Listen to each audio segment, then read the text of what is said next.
Yo, check, check, check. Hey, everybody. We are live. I am here. It is check, check, check. 7 p.m. Let me pause that. Exactly. I'm here alone. I did hear from Michael Malice. He should be here soon. And Shkreli, I heard from yesterday, and he confirmed he was coming. I didn't hear from him today, but we'll just give them a minute to show up. I will say there's Malice. He's here. My internet is being a little bit weird. Let me bring Malice on. Oh, yeah, hold on. You're muted. I was muted in StreamYard. That's my bad. Oh, okay. Okay. So Shkreli, not here yet. We'll see what happens. I did hear, like I said, yesterday, he told me he was coming. Yeah, and my internet is a little bit weird, and so just a heads up for the people on Odyssey, my Odyssey chat will not load. I keep refreshing to try to get it to load, but it won't load, so I don't know if you send any super chats on Odyssey tonight, I can't promise that I'm going to be able to see them. So consider yourselves warned about that. Well, hopefully Shkreli will show up. We do have one highly esteemed guest here already, a man who is usually doing real shows like Joe Rogan and Tim Pool and so forth, but he's here slumming it with us tonight, and we're grateful for that. How are you doing, sir?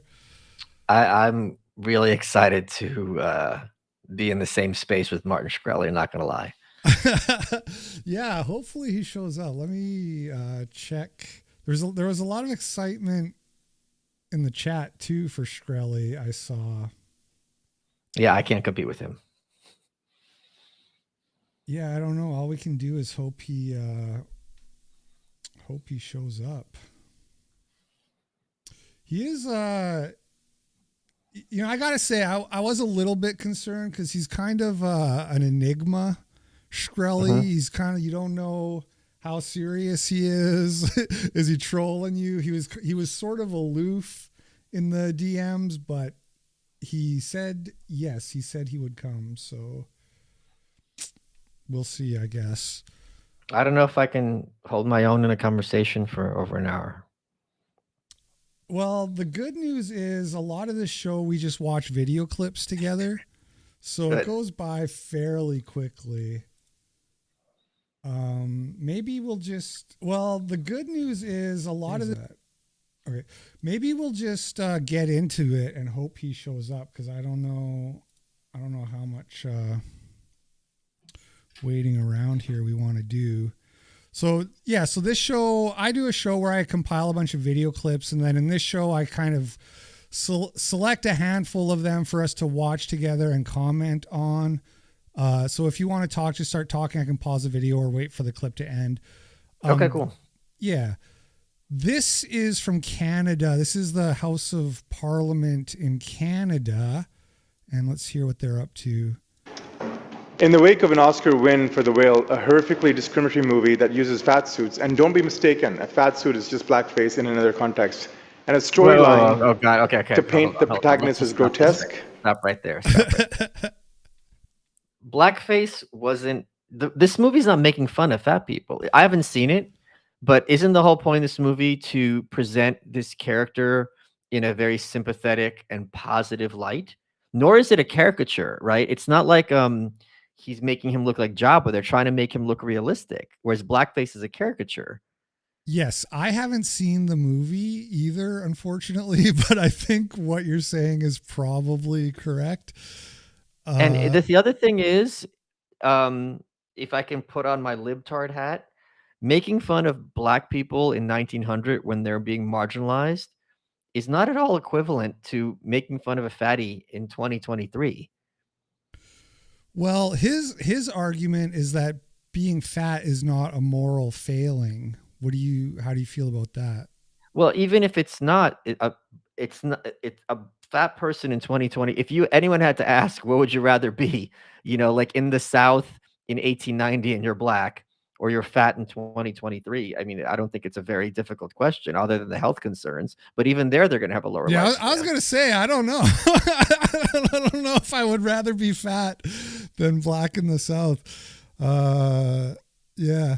But they didn't have, I mean, think about all the technology we have now. They didn't have then. I mean, it's really kind of insane that everything, the thing is what they do, and this, it's just why it's so tiresome talking with conservatives. I'm not saying you are one, is that, you know, they'll just use whatever reference people agree is objectionable and then just equate everything with that. And it's completely disingenuous. It's completely stupid. And you can never, and frankly, I mean, my favorite politician of all time, or at least in the last century, is Rob Ford. And he's a fatty. Wait, wasn't he like the guy who smoked crack? Well, only during one of his drunken stupors. That was literally what he said. He goes, yes, he was mayor of Toronto. Yes, I smoked crack, but it was only during my drunken stupors. Okay, just to update, I did just hear from Shkreli. I DM'd him and I said, we're live. And he said, cool. And then I said, are you coming? And he said, yes. And then I said, nice. So I don't know if he's just trolling me or what. I'm pretty sure, no joke aside, that he is on the spectrum a little. Yeah. They said that in his court case. Wasn't that one of the defenses? They also said he has an IQ of 150, apparently. Oh, okay. I got 160. Really? Who knows what that crap means? Oh, I'm the dummy in the room. I'm only like 125 or something like that. Really? That's it? I haven't done a real IQ test. I've only done like the online ones. So I'm just kind of like, like I adjust it down. So you're 125 and also a Virgo. Yeah. And you'd be Chandler.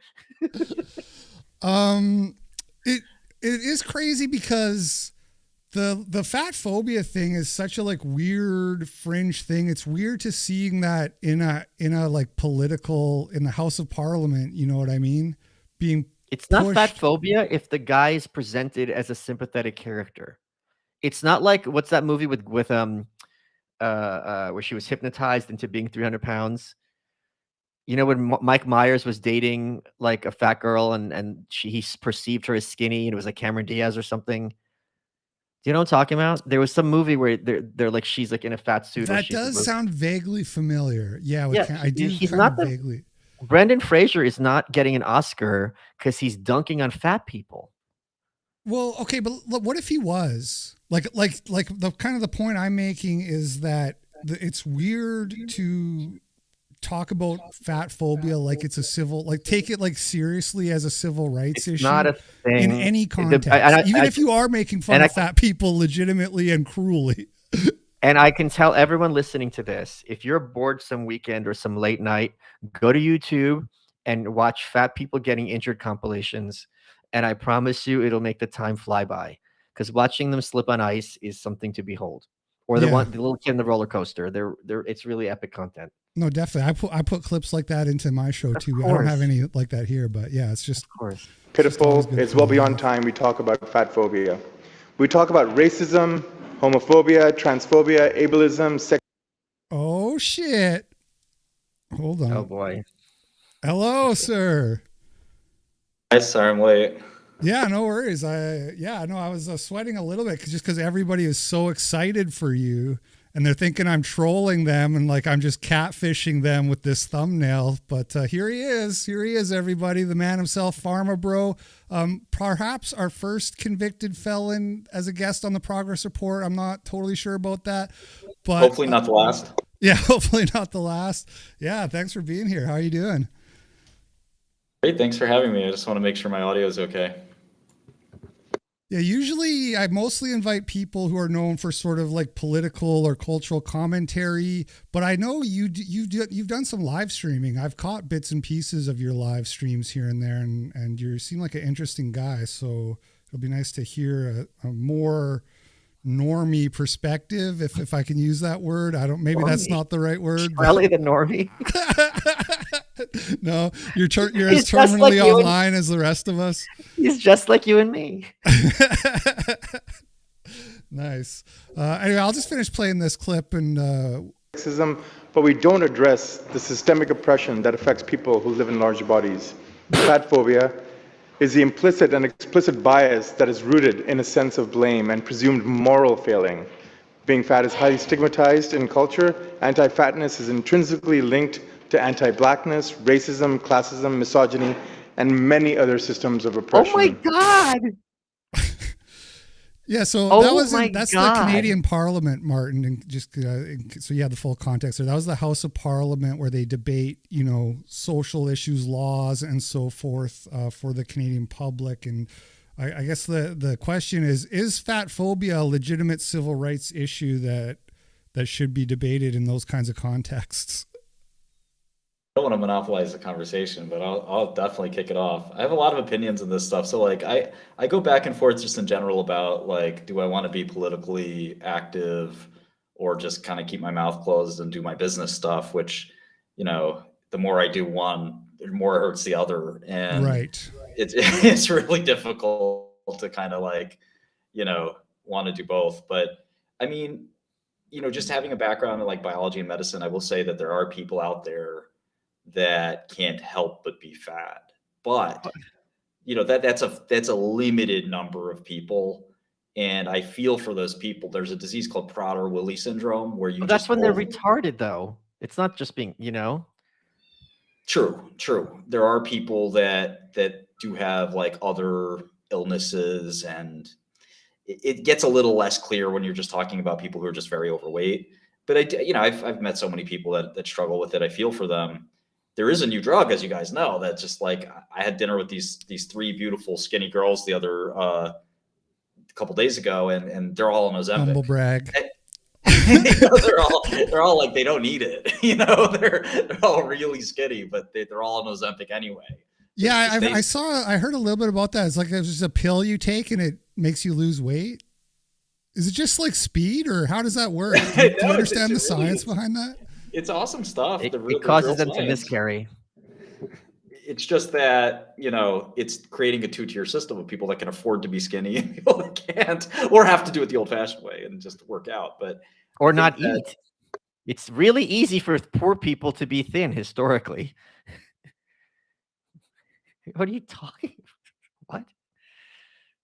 What? No, I think I think that there's still people that have problems controlling their weight, obviously, and I don't necessarily think that there's like some civil right or like fat shaming is a thing, but I do understand that there are people that they have trouble losing weight. I mean, it is what it is. I think like the coddling of society this is an example of kind of the bullshit coddling of like, well, let's all be really nice to these people because we should feel bad for them. I'm not saying that we should be mean to them, but I'm not saying that we also have to bend over backwards and coddle them either. And I think by the way, the context too of that speech was about the movie The Whale, and he was saying because Brendan Fraser's in a fat suit, and he said that's like blackface, basically. You missed that part, but did you see that movie by any chance? Because me and Michael both missed it. I didn't get to see it. I was probably in jail, but in jail for expressing my opinions about society. So maybe this will send me back. But no, I mean, it's crazy, right? Like ultimately, we've created a culture that, I think it's being beaten back by people like us, by people like Elon Musk, by people like business leaders who have had enough, and other people that, ultimately we're all crying bullshit about this kind of stuff. But again, I would just put I have a small little tiny heart somewhere in here that does feel a little bit for people that are 350 pounds. My friend Billy the Fridge is a comedian. He doesn't want to be 400 pounds. He's got an illness. Listen, I dedicated my last book, The Anarchist Handbook, to my friend Eric, who died in his 40s because he had morbid obesity all his life. So I agree with what Martin is saying completely. And just something else to be a little empathetic. You don't have to make fat jokes because every fat person is painfully aware that they're fat. There's never a moment they don't know they're fat. So it's not the kind of thing where, they're walking around and they don't realize it. I tend to avoid making fat jokes because it's such low hanging fruit. It's such an easy punchline. One of my favorite episodes of my show is I had my friend Lisa who had she talked about her stomach band surgery, and the whole time as she's explaining this, I'm eating Twizzlers and bags of junk food and drinking soda, and I'm making sure to crinkle the bags by the mic to traumatize the people at home. But her point being is I'm still a person. You can make she was in on it. People were like, oh my God, how are you eating these Twizzlers in front of her? She's like, I'm not an animal. Like, if I see Twizzlers in front of me, I'm not going to bite off your head and just start eating them by the handful. So he's right in the sense that there are people who, I think there's a lot of misinformation out there about how to lose weight, and people get frustrated. They think you have to kind of have this willpower in perpetuity, and willpower is a finite resource. You're going to lose it eventually. But what ends up happening is all of this is just a mechanism for progs to further their power. And they're just looking for whatever group they can find to leverage, to be like, I'm your champion, vote for me, and give me more clout. So it's completely disingenuous. And I agree with him that this is something that people could sympathize with a little bit more, especially for women. They know, and it's doesn't make them feel great. Yeah, I mean, I will make. Can I just say one more thing? Okay, Let me say one more thing. Sorry, I'm rambling. But you know how like every TV show and movie right now, you would be of the belief that the most dangerous person is a 5'1", 120-pound female, because every show she comes in and she like beats up the whole gang of like these ninjas. We're about like 18 months away from like a short fat girl being the most dangerous martial artist on earth in all these shows. And don't forget the Victoria's Secret stuff. I mean, that's the stuff that bothers me a bit. Like, I don't think we should be out there. I don't think anybody should be out there being mean to anybody, unnecessarily. I mean, I'm one of the meanest fucking people there are, but I only do it when I'm provoked by like a Lauren Duca or Hillary Clinton or something like that. Lauren Duca. Okay. Right? She's been MIA. Yeah. I'll give it back to you times 10.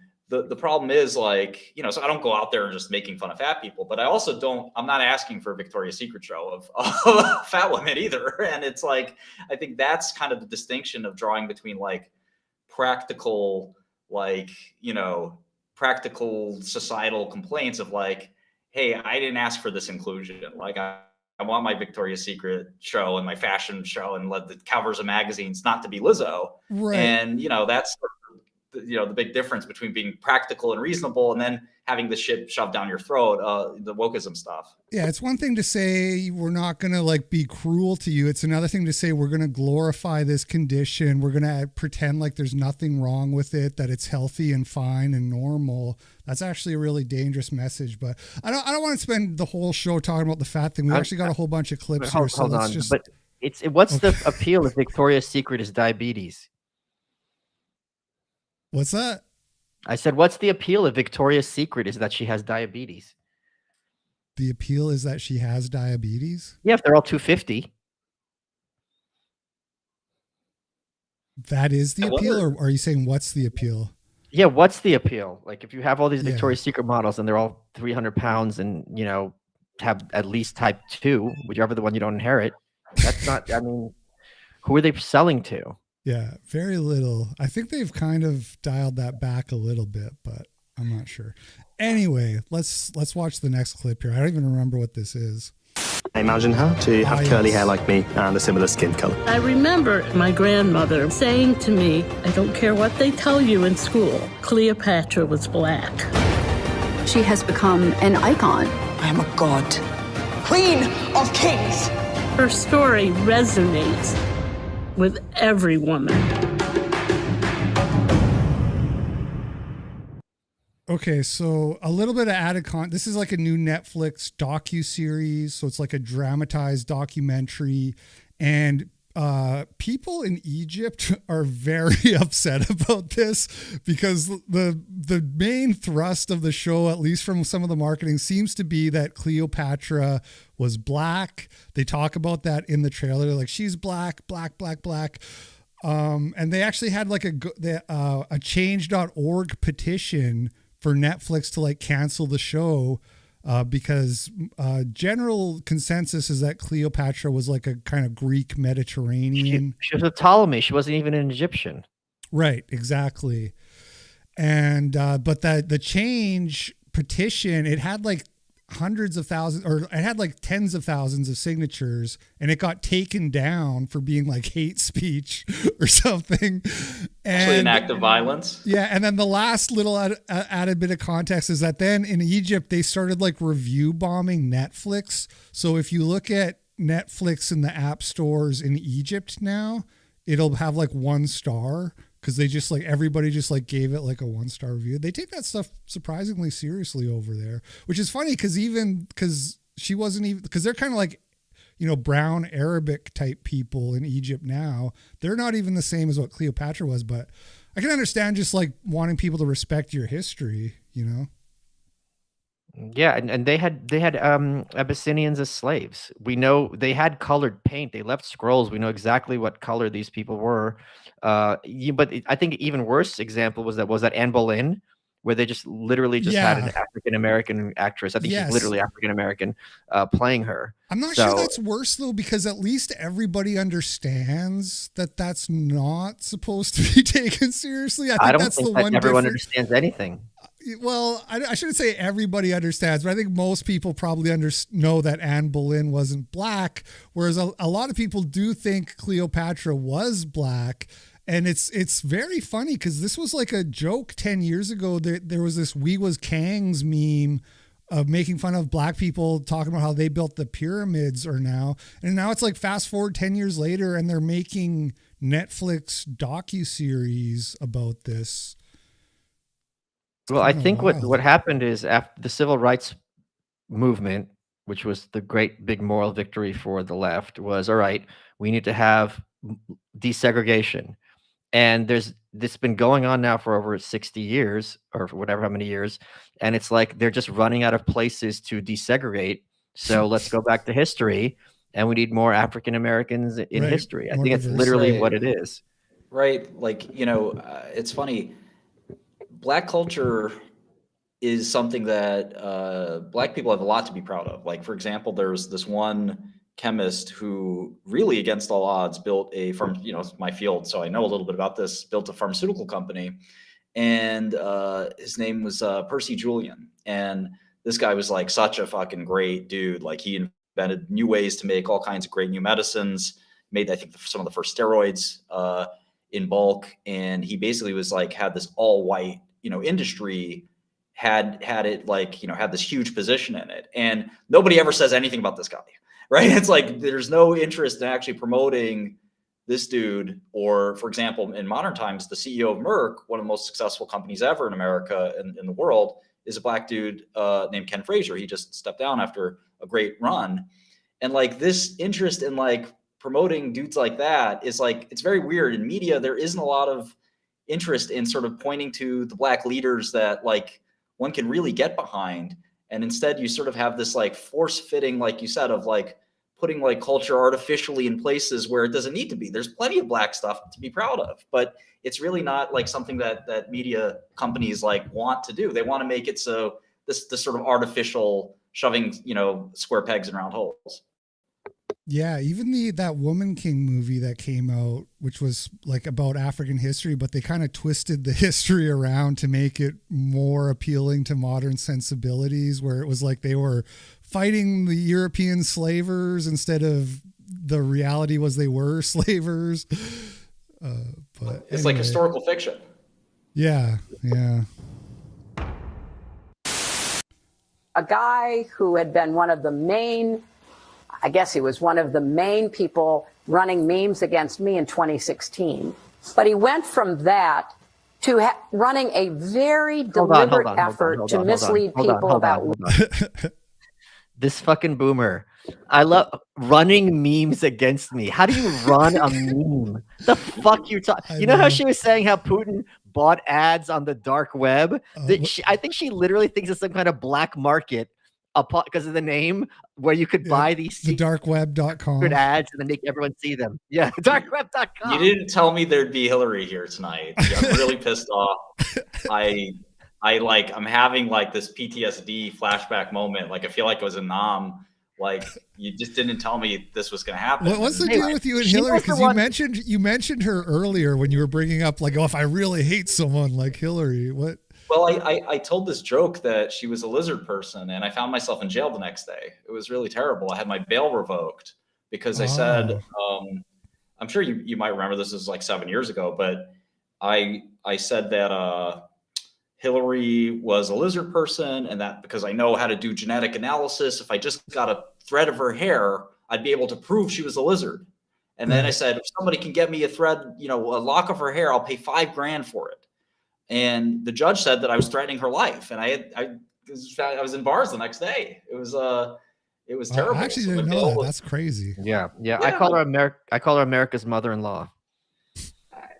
So for me, like, this woman means a lot to me because I, literally got my freedom taken away because I made a joke about her. And the Secret Service called my judge and said, well, we had to double our security detail for Ms. Clinton. Oh my God. Laura Loomer ended up, like going to the book sign. She was doing a book signing, and Laura Loomer went there and harassed her. And, it was just like, it was this long, bad joke I wrote, and in essence, it got me sent to jail, which was really frustrating. And this like very nerdy, like freaking narc from the New York magazine or New Yorker, Yashar Ali. This guy is like, quite a dude. And he's the one who like is like, this looks like a threat in her life, doesn't it? I was like, dude, what the fuck is wrong with you? Like, you enjoy, doing this to people. And I don't know, man. Like, I feel like I'm like literally shaking right now. You need to give me a trigger warning for this. Yeah, sorry, I didn't know. It's a funny coincidence because she's talking about somebody else getting sent to jail for making jokes about her right now. That's literally what the clip is about. Seems like a recurring pattern. Where and how to vote. Yeah. So it went from speech to action meant to subvert the election because thousands of people who they targeted through their algorithms. Oh, I can text my vote for Hillary Clinton. Yeah. Thousands texted their vote.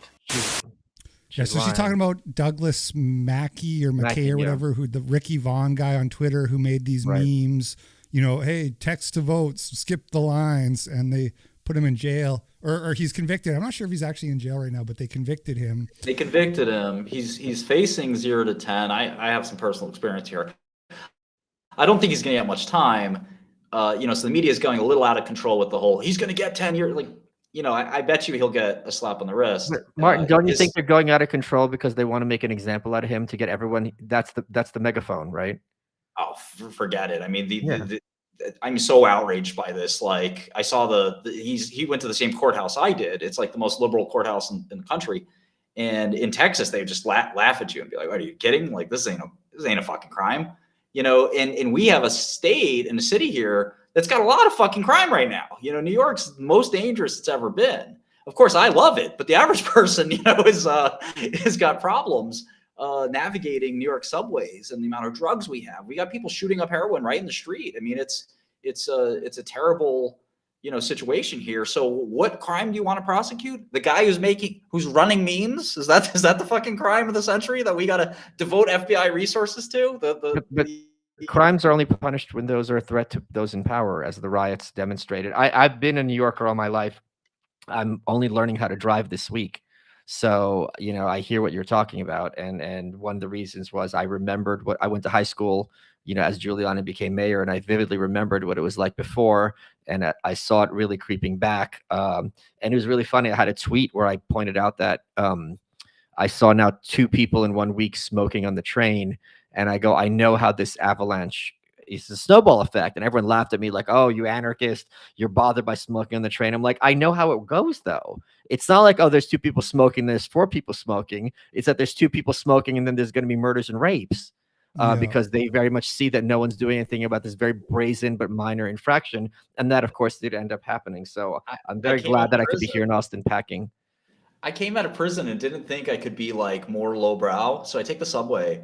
And I literally see this guy just get on the subway. It's like, about 6 people can fit in a car. You're a native New Yorker like I am. He gets on, like, muscles his way into like the 1 seat left and lies down, and everybody has to leave. And I'm like, man, before I went to prison, this wouldn't stand. Like, like, dude, you're not taking 6 seats because your homeless ass is tired, and these like, old ladies have to get up because you stink. You could smell you through fucking 3 cars away. And here's the other thing. You have to think about females because we can kind of laugh it off, but then they have to worry about it. They're going to get assaulted. And it's not a ridiculous concern on their part. Not at all. It should be safe. It's terrible that, there's this like acceptability almost of like homelessness and stuff like that. It's like, it's almost like an option now. And I don't know what the epidemic of homelessness is, why it's occurring, but one of the things about New York is at least it's better than San Fran. Did you guys see that they're going after the people who burned the tiki torches in Charlottesville? You're breaking up, buddy. Oh, it's my internet issues. How about now? Can you hear me? You shouldn't have made fun of Hillary, dude. This is what happens. You make fun of Hillary, it's a wrap. Listen to Shkreli.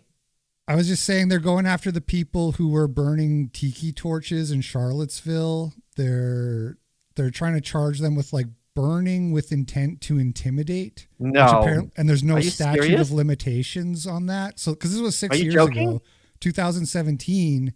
And they're saying, we're investigating this. We're going to find those people and we're going to like charge them with the crime of burning with the intent to intimidate. Good Lord. Yeah.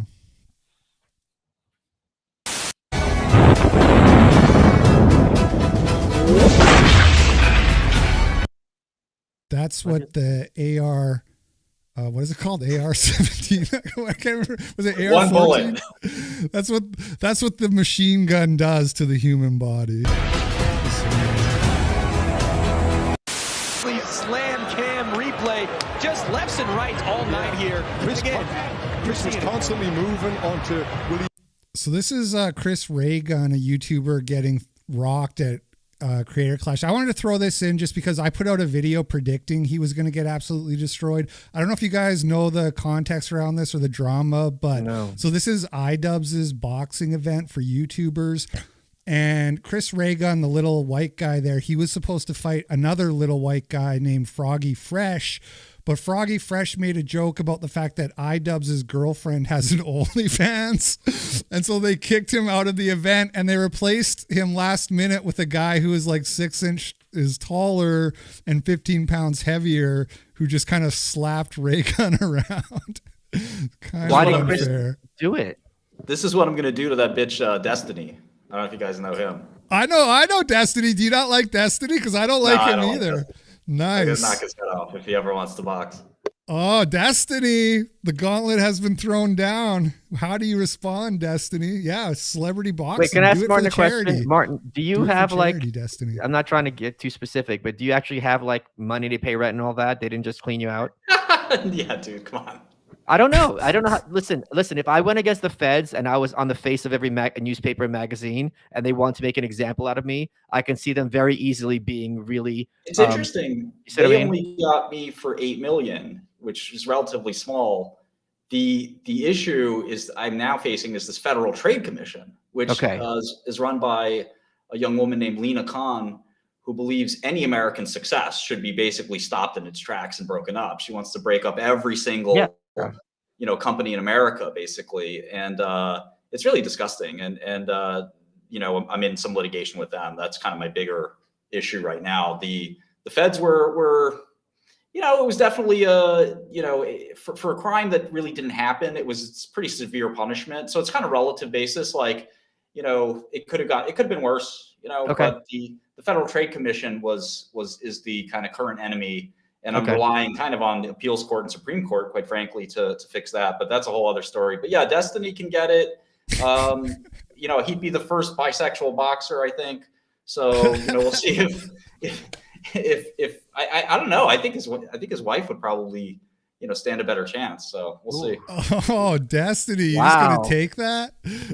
Oh dear. Right hand. And then the referee takes one at the end. Oh yeah, and then he punched the ref. Accident there. Okay, this one is really funny. Check this out. You know what happened here. I know. I just watched the video. I asked to open a conversation, and he's still blocking me out, and you guys are protecting it. Ma'am, you chased the one employee all the way to the front. Okay. You made contact with her body by pushing your body into hers. I just watched it clear as day on the video. Okay. He then came out, and you followed him all the way back here. Okay. Making him fear for his safety. You backed him into an office and you got hit in the face, unfortunately. When people are backed into a corner, they can choose, they can choose to do the right thing or they can choose to lash out. Okay, you were in the wrong here, just so we're clear. I held the line. You didn't hold the line. I moved my line continuously. I asked, and when they did not respect, they were gatekeeping me. Like the whole world has kept people. Yeah, you were free to leave at any time. Absolutely. But you didn't. Absolutely. So because it wasn't you amplified the situation. No, you wanted something for I just want to give a little bit of context here. This is at Perfect Target. pause. And she had like a grocery cart with like $1,000 worth of groceries, and she didn't have the money, but she went up to like the cashier and said, "You need to give this to me for reparations." And she kept demanding her reparations from Target till the cashier got the security guard, and then she like backed the security guard into his office, and then he punched her in the face. That part's all coming, but I just wanted to add that so people know what they're saying. I'm on her side. I don't give a fuck. Are not right. You wanted something. You make a stand so they can change. Okay, now I know we said we weren't going to make fat jokes, so I'm not going to comment on the bingo wings. What's happening in the arm flap area there. I'm just going to... I also want to point out that my buddy Hotep Jesus, he went viral for the first time because he went to Starbucks and demanded reparations for their white girl, and she's like, okay, sure, and he got his free Starbucks. So shout out to him. Classic. If the laws are meant to hold people down, you will fight for me, my community. Okay, let's go outside. You will come for me. Okay. Let's go outside. How are these guys not cracking right up? now, just like before. You're elevating the situation when it doesn't need to be. It's already done. It's not done. It's done. Absolutely Tonight not. it's done. No, it's not. You're not. You're people that look like you are done trying to gatekeep people that look like you. What does gatekeep mean for her? Here's the thing. There's no one as anti-cop as me, but my heart really goes out to them when this is their job. You know what I mean? Like you have to sit there and listen to this idiot. Just Actually, a remarkable amount of patience. I just feel like, listen, lady, you want to go downtown or not? That's your choice. So I'm not listening to this bullshit, you know? But she's not even making any, like, what is she even trying to say? What is, you're not gatekeeping me. Like, what gate? What are you talking about? There's one thing I'll say that I respect is that when you're in trouble, you have to kind of freestyle your way out of it. She's not an improv. Like, I gotta give her an A for that. I mean, this woman has just been, she's been bombarded with this propaganda, you know, that you're oppressed and you're held down and the world owes you. And she has those buzzwords like gatekeeping. I don't think she believes any of that. I think she's actually just trying to fucking get out of this thing through some kind of like chicanery. But I agree with Martin. Well, I don't know if it's about like sincerely believing it, but I mean, she wasn't just trying to use it to get out of there. She was trying to use it to get her $1,000 of reparations from Target too. You know what I mean? Like she's trying to use this probably multiple times through the day, every day of the week, I would guess. I think I'm looking forward to like the state of Cal. Oh, wow. Oh, the state of, yeah, so that's what that's the security guard, cold clocking her there. Yeah. Look at her. The state of California will go bankrupt giving reparation money out. I'm sure you guys have seen some of those plans. So yeah, do you think that's going to happen? I'm in favor of I it. hope so. Yeah, I really want to go through. Oh, wow. And her, oh my God. She said, I'm not going to have enough money to pay for this. I need to talk to the manager. She happened to be walking by. Okay, so I came around and I was like, hey, what can I do for you? She starts going on this spiel. King 31, about, your partner. That's our word. I've had a privileged life and she's been disadvantaged, and then said that she was asking Target to make reparations for her. Basically just kept saying that. And then she got really close to me. Mm-hmm. So I put my hands up and backed up, and she like followed me. She called our security person, and he came over and like intervened. How can I help you? Like, what do we need to do here? And she's like, I just don't have the money, and I need you guys to take care of me. And then she started like getting in my face, and I was like, ma'am, like, I need you to leave.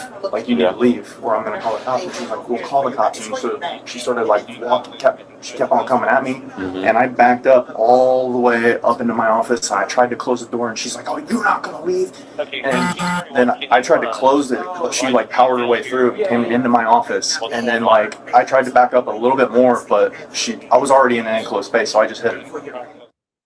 Good. I think that like the problem. A security camera captures the. I don't think the problem is this one idiot. The problem is when you have people in Congress that do the exact same thing metaphorically, right? So like I'm sitting here thinking like, well, what if someone did that to pharmaceutical prices or did that to technology or something like that? And I realized, oh wait, that is exactly what entitlement is. It's basically this, instead of it being this fat woman, it's congressional sort of staffers and Congress people saying, well, we should have all the resources of Target for ourselves and give them out. And who cares about Target? It's irrelevant. Martin just proved that Canadian politician right. He compared fat phobia with racism, just right there with that lady. That's the validation. We've seen it all for ourselves.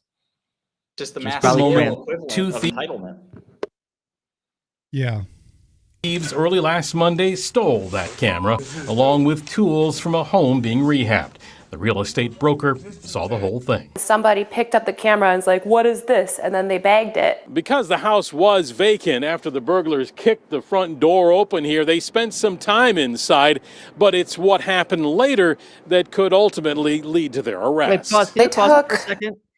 I love how these little towns, this is literally being labeled as a big story. Someone steals the camera from a house that's not even in use. Big story. $200 stolen from an abandoned house. Well, it is kind of funny because the camera was still transmitting, right? That's like the Really? Oh, no, I know. But the fact that it's their big story. Yeah. Around $8,000 in tools. Oh. They also took a camera, which was hidden, which they did not know that would operate pretty much anywhere. So it's operating on their dining table right now. We can see everything. That's right. This video was recorded today, a week later, still in the home of the burglar. We're seeing people doing drugs. We're seeing people talk about how they sold the stuff, where the money went. So you don't think they realize it's still transmitting? They may or may not, but I don't think they really care. We're blurring the faces because no one's been criminally charged, but Milwaukee police have this video too. What they should do is just charge people to tune into the live feed. Yeah, with the super chat for that one. Get the $8,000 back that way. Turn it into a reality show. You know what I'm saying? It's really disheartening. I think that when someone works hard to rev up a house to make sure it's occupiable and lovely for someone to live, and someone just comes through and destroys that. The battery-operated camera uses the cellular network and is still seemingly calling out for an arrest. In Milwaukee, Nick Bohr, WISN 12 News. What kind of battery life does this thing have? Good Lord. Yeah, it's going for like a week straight. There's a mic in there too. So that's just funny. I don't know if you guys have anything to say about that. It's just kind of a funny video. I think it happens all the time, actually. My friend got robbed for his phone, and the thieves actually took photos of themselves using the phone and then posted them online. It was like really surreal. Like, I think there's this like... How'd they figure out who it was?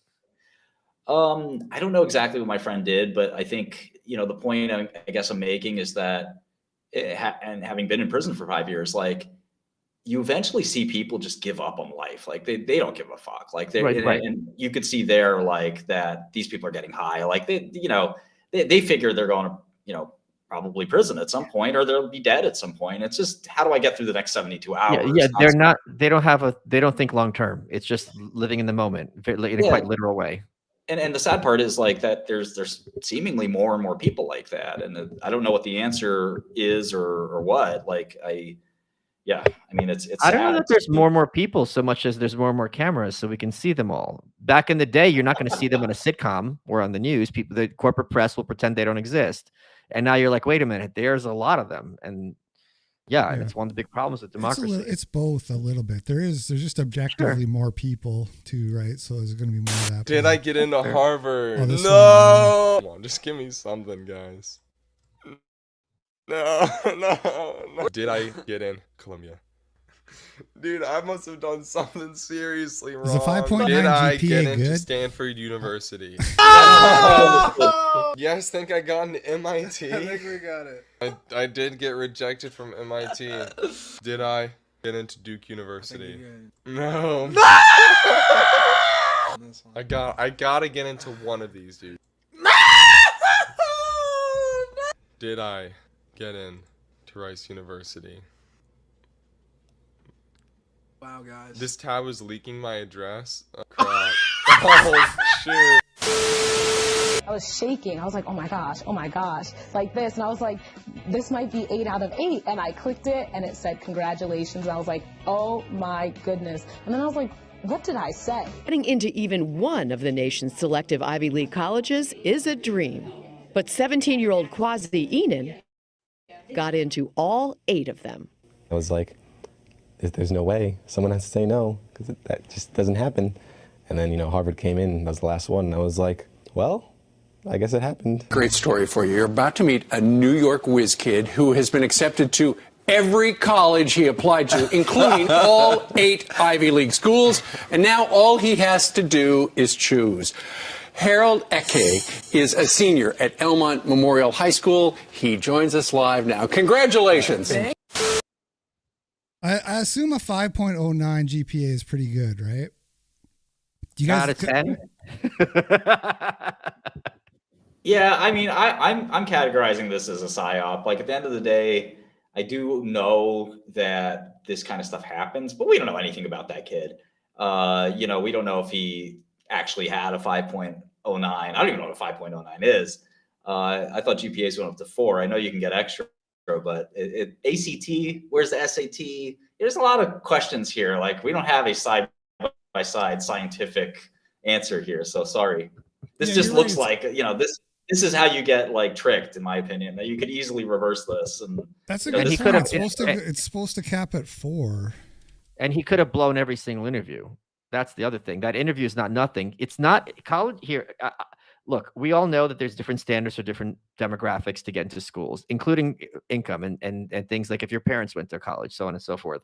Point being, it's not just based on your academics. They're trying to basically cast, like in a TV show, what they want their freshman class to look like. And if this guy comes in and blows every interview, I mean, that's certainly a real possibility. It's not the norm that you're going to have this flawless record and none of the 8, including the second tier, are going to let you in. I did an Ivy League speaking tour. Trust me, there's still plenty of white people at Harvard and Yale. Yeah. They're not going away anytime soon. I do think that there's some definite interest in diversifying the student community. I went to his high school in New York called Hunter College High School. You didn't get this tie? I got into the better school. So and I gave the largest donation in the school's history. Anyway, the school is a merit test-based system only. Yep. The only thing that matters is one score on one test, take it or leave it. The school's racial proportions are what you would imagine, unfortunately. They're 1% Black, 1% Hispanic, 50% white, 50% Asian. Same as Stuyvesant. Roughly speaking, and Stuyvesant's the same, right? And I think that, there's this interest in changing that and taking it from a meritocratic system to sort of an adjusted system that reflects all kinds of other things like the upbringing of somebody and so forth. And, obviously there's kind of like this simple question you can ask, which is like, let's say you're being rushed into a heart surgery. Do you want the person with the high score on the test, or do you want the most, sort of adjusted for upbringing circumstances score on the test? And I want the best surgeon and the thing that's operating my brain or heart. The thing that's really despicable about this is Mayor de Blasio, the former mayor of New York City, had tried to make this whole thing that all these kids are getting in because they're rich and their parents have tutors. I went to Stuyvesant, and I'm sure the population is very similar to the population that in Hunter, but smarter. These Asian kids these are working in their parents' laundromats or fruit stands after work. I'm an immigrant. A lot of these kids who are white are not these bougie, waspy kids. They're coming from Eastern Europe. They're Italian, Irish, whatever. They're not coming from largesse or money at all. And it's really kind of vile to make it out that all these kids who busted their ass to do well on this test and who are coming from families where their cultures are like based on academic achievement as a mechanism to further yourself and your family are being kind of dismissed as, well, you just got lucky, or, you had extra help. It's a complete lie, and it's really vile, especially if you're going to talk about people who are interested in diversity. I think there were like 100 languages spoken at Stuyvesant. It was something crazy. I mean, and they're trying to make it out to be, kind of like Vermont. It was the UN.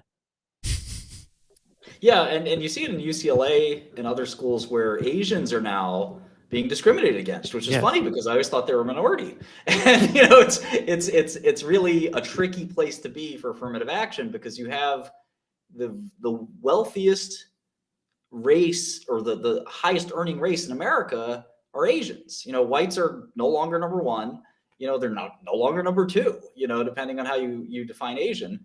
And it sort of becomes this question of like, okay, well, if one minority is doing really well and one minority is not doing so well, and then you have majorities that are kind of in the middle, what does that mean? You know, does that mean we need affirmative action only for minorities that are doing poorly? It kind of makes you like wonder about, you know, maybe there's other factors at play and that we shouldn't necessarily be pressing our thumbs on the scale one way or the other.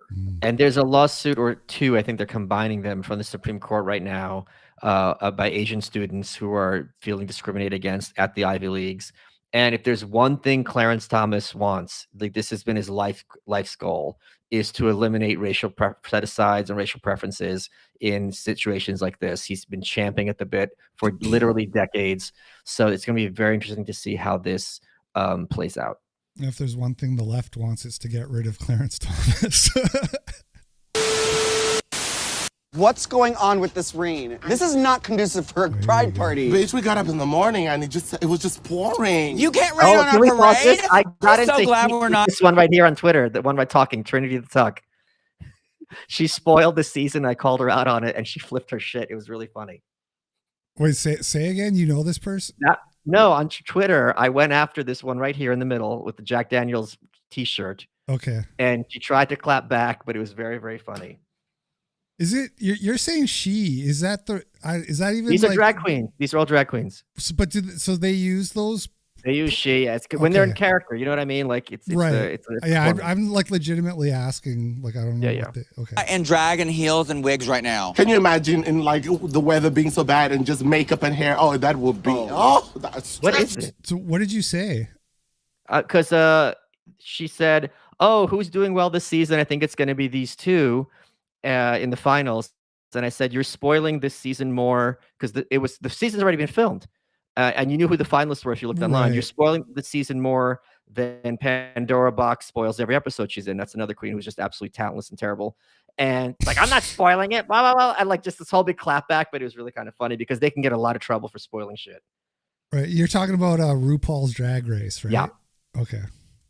But listen, people, we have a party to Jack plan, Daniels, and we need to go get some decorations, and we need to get this going, honey. We're expecting people. Let's go to the town square and get some party supplies. I'm ready. Oh my gosh, she looks so stunning, and every single one of you are dressed to the nines. This is going to be the fiercest party Lynchburg has ever seen. Happy Pride. Happy Pride, sisters. Let's do a cocktail. Let's do a cocktail. We should make a Jack Fire Cranberry. Yes, we should. Okay, come on. I gotta help. So some people in the chat are saying that you seem to know a suspiciously lot about the drag show culture. Yeah.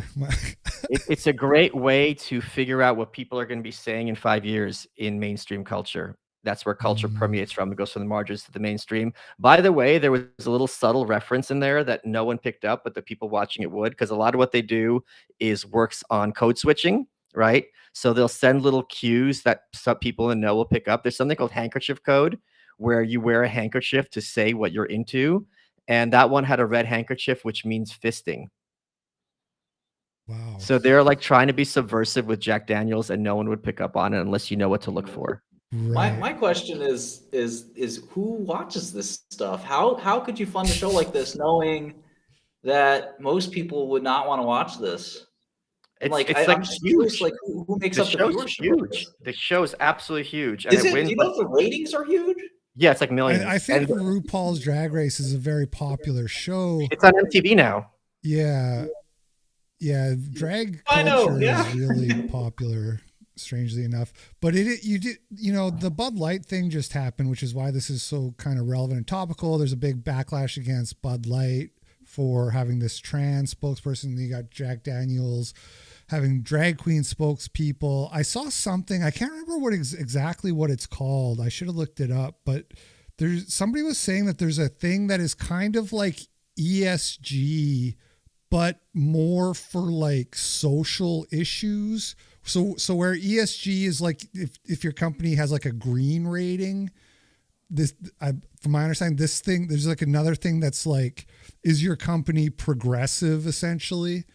And we know that like there's like firms that will invest based on those criteria, right? But it's also awfuls drive affluent white female liberals drive so much of culture, and they not only do they run are they many. buying Jack Daniels and Bud No, hold on, Light? but listen, not only but they're running the Bud Light specifically was some white chick who just got hired not that long ago, who's in her like early 30s, I believe. I actually went to college with the CEO of Anheuser-Busch, and he was a total like he could perfectly play every date rapist in every 80s movie, just total like waspy douche horrible person. So it's always funny to me how historically people like that were regarded as conservative, whereas they're really like corporate America at its absolute most soulless, and they'll be happy to leverage whatever cultural trend is appealing at the moment in order to just get cred with their wives and at the country club. I'm happy that my friend, plug him real quick, Vivek Ramaswamy. Oh, he's on my show tomorrow. He was my biggest investor. He is, got Strive and, is the one anti-ESG guy. And I think, I listen, if people like the show, people like the show, it is what it is. It's not my cup of tea, but I think on the ESG stuff, yeah, I mean, it's totally absurd that the companies that have the most to sort of hide do the most ESG and say the most stuff. Like this company, United Healthcare, it's the biggest health insurer in the world, and their profits have just gone up like 20x in the last 10 years. And, all they do is donate to BLM, ESG stuff. And I'm just sitting there saying like, well, is this because like you guys make so much money, in health insurance that, you kind of don't want people to focus on that, and want to focus on, let's distract everybody with this stuff. And I think like it's like the lady doth protest too much. It's just one of these things where people just kind of try to, hide the ball. But it's also like a very easy form of lobbying, right? Like if I am knee deep in ESG, it's going to be very hard for that Democratic congressman or president, whoever, to come after me because I am donating money to all these people who have your phone number. And it's just like basically Tammany Hall back in the day. If you're paying the piper, it's almost like a tax or just a low-key secondary form of lobbying. I wonder if it's even table stakes. Like if you're not doing this shit, forget it, you're fried. But it doesn't necessarily protect you either. Just because you're doing some of these donations, I think you could still get on the shit list. There was some bill or an executive order that was drafted for Trump that said, and you could do this as president, if your company follows ESG, the federal government won't work with you. And please look me up, double check this, something to that effect. And he refused to do it, but apparently DeSantis has something like that on his desk right now. It's all bullshit though. If you go to Apple or you go to Microsoft or you go to Google or any of these companies, you're going to have a very hard time finding minority engineers.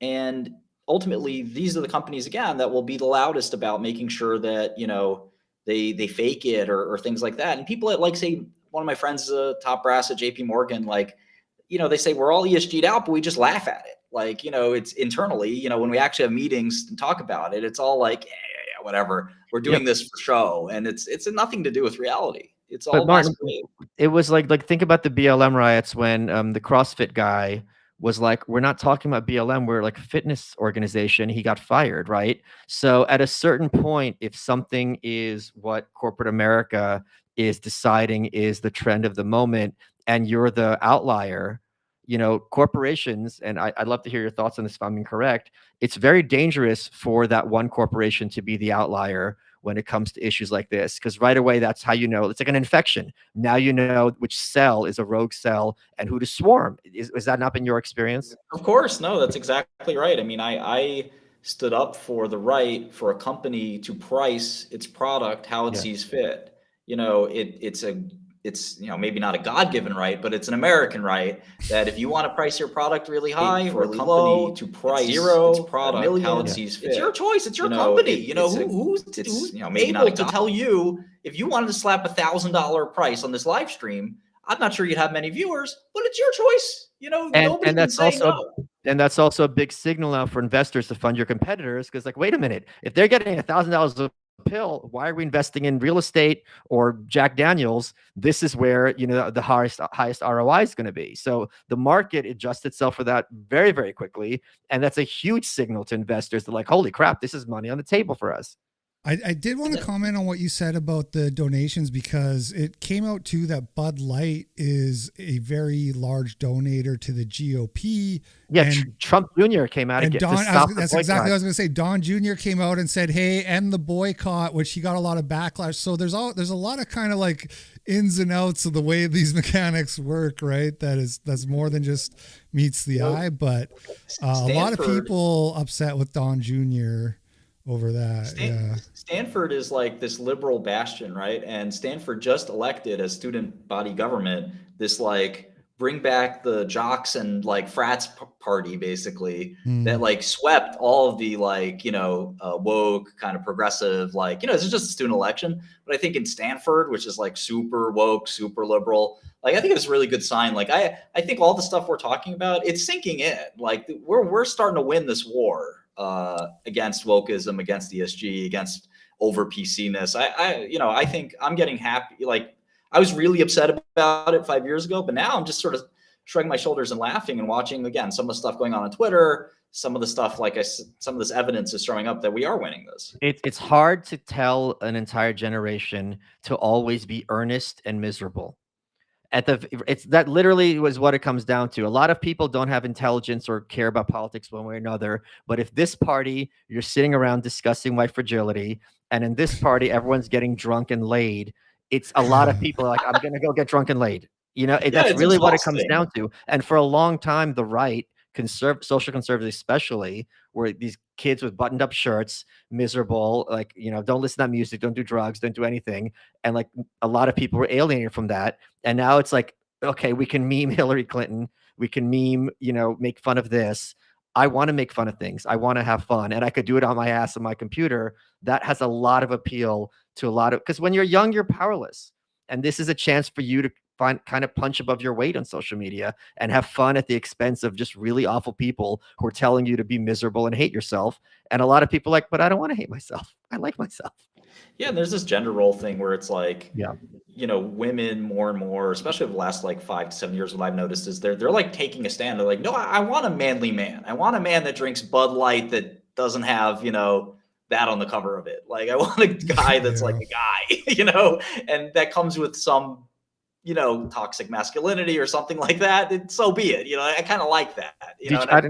I'd like to hear your guys' thoughts. I don't know if you saw this. The Budweiser people put out Anheuser-Busch people, I guess, put out like an apology, air quotes, on Friday, where there was basically like, well, we're a company that has a lot of constituents and we love America. And it was just complete corporate double talk because on the one hand, if they rolled some really big dice. And it reminds me of when Homer Simpson was given the chance to design the car for his brother, Danny DeVito. And it comes out like, oh, and like, in all fairness, if you're letting Homer design your car, you're not even going to look at it before it's announced to the press. You deserve your company to be destroyed. But point being, if they fired that girl who hired Dylan Mulvaney, they're going to have a huge blowback. But if they sit in their hands, they're going to have a huge blowback. I mean, they painted themselves into this corner. I actually give the CEO a pass on this one because let's hear it. They were doing everything that everyone else was doing. Okay. So like ultimately, like he's like, oh yeah, the CSG is a big deal. Yeah, go for it. And then it's like what they didn't pick up on, and this is probably the marketing person's fault, but also maybe the CEO's fault, is people are sick of this shit. They don't want this stuff anymore. And they got caught the same way I was like too early to being anti-woke. They're sort of too late to being woke. And it's all boomerang back now, where it's like, no, you actually are seeing companies like losing identity points and their brand of like, imagine the Marlboro, how do you brand that, in an LGBTQIA plus, friendly light? It's pretty difficult. That's kind of like a manly cigarette. Well, that's pretty hard to. No, I think here's the big difference, though. It's one thing if you're like, I'm for fighting the climate change and we're, environmentally responsible, and then you put Greta Thunberg on your can. Those are different things. So if they had like a Bud Light can with a pride flag, no one would care because everyone else is doing a pride flag. You wouldn't notice it. But the fact that you have this specific person who is being appointed and is just complete fraud and awful person on the can, that I think is a very big difference than just lip service to like Pride Month. And they should have known, if you're going to put someone in your can, like you got to look up, okay, what is this person's brand? Is this someone who is radioactive or toxic? And this is very much a very radioactive. And it's not like they put Laverne Cox even or someone like that, like an actress. Like this is someone who the internet despises and with good reason. Yeah. I'm just going to play the next clip because we got it. I don't know if we're going to make it through all of them, but I want to try to make it through some more before you guys have to go.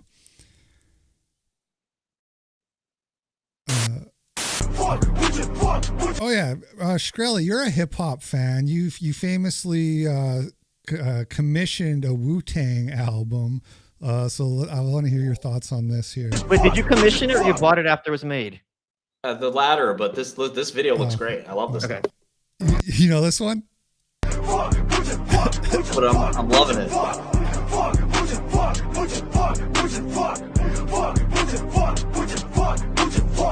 Mind calling Ukraine defending the block.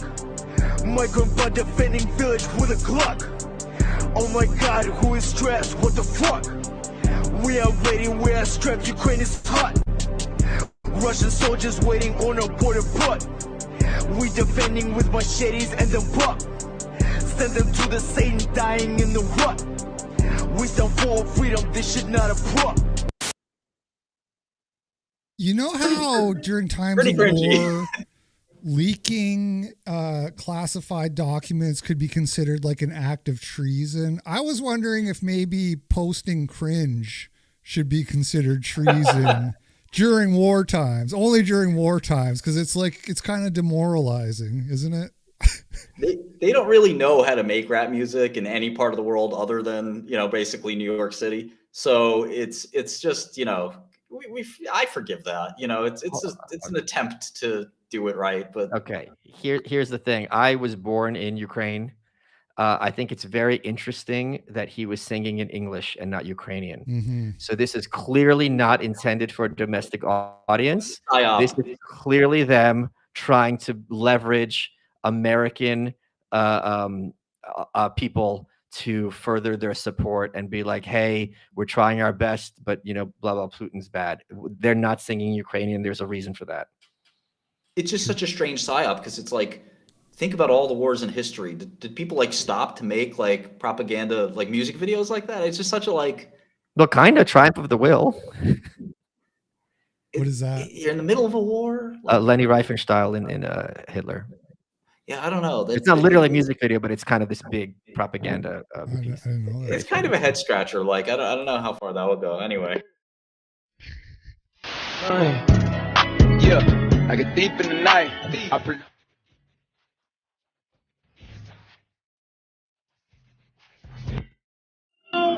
What is this that I came home to? Freaking the whole floor was gone. Are you serious? That was so freaking childish of you. So petty. What's the reason for that? Is that all you can say is, Huh? Is that it? You're so freaking childish. No wonder I cheated on you. I needed a man. Maybe you didn't turn into a man because your dad wasn't even in your life because he didn't even want you. You piss me off so much. This is why you don't amount to anything, because you're so fucking childish. Yo. So he paid for her floor. She cheated on him, and so he tore up her floor. And then it's one thing children love to do. It's to take back the floors they've given their girlfriends. So true. This is the Destiny playbook. You just let whoever fuck your wife. It doesn't make a difference. Yeah. Wait, have you and him ever interacted? A couple times. What's the deal with you and Destiny? Why do you hate him so much? I'll leave it. It's for another day. But I think, I don't know, man. That was. I do think obviously this woman's that didn't seem like a great chick to be with, regardless. But yes, digging up the floors. I don't know. I wouldn't have that reaction. Here's the other thing. I just registered something. She said to him, "This is why I cheated." Blah blah. She didn't say, by the way, I cheated. So she had previously told him this. Well, no, he knew. That's why he tore up the floor. No, but she knew he knew, is my point. It wasn't like she's saying, oh, but like he had found out and she outed herself. And he's like, yeah, I knew already. She's like, this is why I cheated. So they had discussed it already. So you would think if you found out and you're genuinely remorseful, which we've all made mistakes in relationships, you're going to be like, you know what? I fucked up. I fucked up bad. I know for you to stay with me, you're taking a big risk because once a cheater, always a cheater is often the case. How do I make this right? How can I make you trust me again? But there's none of that. She had no remorse. She fucking thought she got away with it. Yeah. Well, destroying your ex's property is, we don't advise it's your it. property. We don't recommend that course of action. There could be legal repercussions.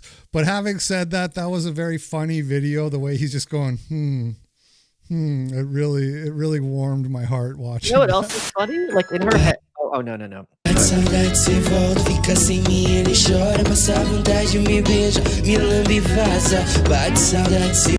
Has science gone too far? Martin Shkreli, as a biologist, is this something that you could analyze for us? What gender is this? I'm pretty sure that's a biological male. I think the face is kind of no, but if you run enough of those of tests and everything, you're going to get masculinization of the features. Oh, yeah. We move on. Thank you. Sure. We're really about to show y'all why we need to move out of America. Look at this. They're selling lion chops. They're taking exotic animals and cutting them up and putting them in our local grocery stores. Look, I'm in Safeway. They're putting lion meat in the fucking grocery stores. Lion meat. Be a meme. Hold on, guys. This could very easily be a joke in all seriousness. It could be. It probably is. Maybe. It probably is. Maybe. And by the way, there's nothing wrong with eating lion meat. They're not endangered. There was a big thing where there was some company in the West. They were going to have lion tacos, and everyone flipped their shit. And it's like, why? They're being hard. Why is it worse to kill a lion than to kill like a bull? Yeah. I don't think there's enough lions that you could really like mass produce lion meat and stuff. No. They're. I think I know for a fact there's more tigers in captivity than in the wild, and they reproduce very easily. It reminds me of that Sir Paul show bit where they have dinosaur eggs for lunch. They just get some lion steak. Oh, that's great. I'm sure it's fine. Oh God. Okay, yeah, good. I wanted to make sure we got to this one because I have strong opinions about this clip. Well, that is Bud Light's controversial branding partnership with trans influencer Dylan Mulvaney. The ad causing parent company Anheuser-Busch to see major losses. The stock fell more than 4% since March 31st. The company's market value falling by more than $5 billion. Women are outraged by it. Lee Carter, your reaction. So Bud Light has a right to do this kind of a thing. It's a free market, and I think this was a huge miss. Frankly, if you want to support the trans community, I'm all for it. Let people be people. But when you look at that, she is perpetuating some of the worst myths about women. She seems like, oh, I don't know anything about sports, but it's a good excuse to drink. Like, this is not what I want my daughter to see. This is not what I want people to think women should be. If she wants to be, want to be a successful, smart, savvy woman. That is perpetuating all of the stereotypes that I grew up with, that we fought against. Okay. So in my show, my full clip show, I played the clip of the woman you were talking about earlier, Michael, the woman in charge of marketing, and she was talking about how she wanted to do something fresh for the company or whatever. And after I played it, I was like, it'll be funny if I find a clip where they're talking about the $5 billion in losses. I can juxtaposition. So I went and searched up a clip where they're talking about the losses, and that's all I was looking for. Then when I watched this clip, I was like, what the heck? So this is Fox News. This is conservative media. I'm a conservative. I'm like a hardcore Christian social conservative. So the way I support the trans community, and I'm not saying this is your guys' view, you don't have to agree with this, but the way I support this, I don't like feed into their delusion. I don't believe men can be women. And it's frustrating for me when this is like the conservative media that's supposed to be representing me, this is how they talk, is like, oh, it's great to support the trans and she can do this. But she's a stereotype. And the thing is, she doesn't believe what she's saying, because she's talking about how yes, she does. Dylan, no. I mean, she doesn't believe that like Dylan Mulvaney is a woman, right? Because she's talking about his performance that he's doing, and she doesn't agree with the script. She thinks the script needs to be rewritten to be like more like girls like sports or whatever. Dylan Mulvaney is a dude acting out of fetish. Exactly. If they hired, Kim Kardashian to sell Bud Light and Kim Kardashian was like, I don't like sports, but whatever, nobody would care because a woman has one job as a beer spokesperson, which is to make you horny. So you're like, I'm going to go out and party. I'm going to go out and drink. They've been selling beer that way for decades and nobody complained. But so I'm very close with the person that runs the show called Maria Bartiromo, who basically left CNBC because it got too woke for her. Maria's great, and I think I can't claim this woman Lee Carter or what she thinks or knows, but I'm pretty sure Maria's like entrance to this was like dripping with sarcasm and like kind of shitting on it all. And Lee's comments are what they are. Like sometimes you get people on the show that, so I would just stick up for Fox for 2 seconds on that. But in terms of like this whole $5 billion loss, now that's kind of, I think the kids call it these days a cope. I hate that word, but the cope here is that like stocks go up and down all the time. And if a $100 billion company like that, it didn't lose $5 billion because, this thing, like you can't explain every single market gyration with, they lost $5 billion because this happened. Like the stock market's kind of had a roller coaster the last few months. So it's not like precisely like, okay, they lost this because of that, but obviously they lost some goodwill. But I think this is the kind of thing where when you are a brand and you take such a firm stand in the culture war, that's not the kind of thing that people forget overnight. I think it does have lasting damage. If you're going to be the guy people who will quit Bud Light for life, No, but if you're going to be the guy, fire the CEO. I mean, the board should can this guy. If you're going to be buying something for a party, right, frat house, and there's Bud and Miller, there's going to be plenty of people making that marginal decision. Now I'm going to buy Miller Lite. It's really going to have repercussions. All you have in these consumer products companies is your brand. That's all, your brand identity. Look at Coca-Cola. You're literally selling sugar water for a 10x markup. The reason people are buying your sugar water is because it says Coke and it gives you that emotion and this and that. And they have to be really careful and really smart about how to sell their sugar water that costs 10 cents to make for $1. Because if they fuck that up, people will stop, basically making this poor decision. Bud is the same way. They make a fortune selling this stuff. And they do that because they've crafted this brand over 100 years of loyalty and a brand vision, et cetera. And they just threw it down the toilet, after, decades of work. Yeah. And I think it's a big miss, and it has nothing to do with the fact that this person is LGBTQ or what that means. That's a cope. It does have to do with that. To me, it's an outrage because of the stereotype that you're promoting. Absolutely. She's like, we just pick a better trans person and everything will be so fine. dumb. That's ridiculous. From ever being an issue or as much of an issue by addressing the root causes. But even if it saves lives, you would not support something like more investment in police or prosecution or No.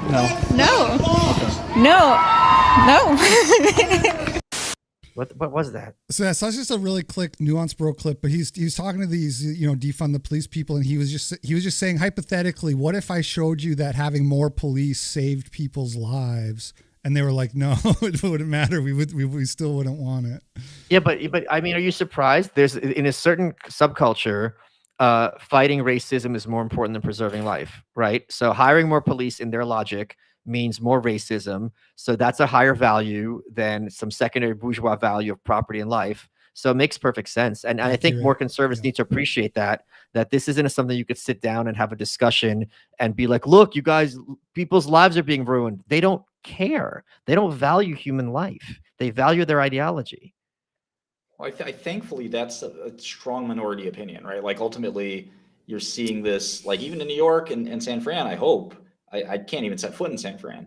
But like in New York, hopefully you're seeing like reason prevail over time. Like these people are the fringe. Yeah, it's a very sheltered. I think there's a lot of people who think that way, but they're very sheltered. They don't have to deal with the problems of like living in a high crime community. Right? I think. Wait, hold on. We need to get into this because this is something I completely disagree with. When you hand wave away the fringe, and I don't disagree that it's the fringe, 10 years later you have Dylan Mulvaney on the can of Bud Light, and you wonder how this happened. You're right. I think it's a real That, The like, fringe that's kind is of a what core moves all Democrat culture. thing. Yeah. The fringe is what moves all culture, music, books, art, movies. Conservatives just think these ideas spontaneously come out of nowhere because they're not in these spaces. They think this is out group. And then the next day they're saying Yas Queen and they don't know where this all came from. Well, what's your So, hold on, solution? Are we going to send Proud Boys to their rally? I mean, like, there's no obvious way to win here.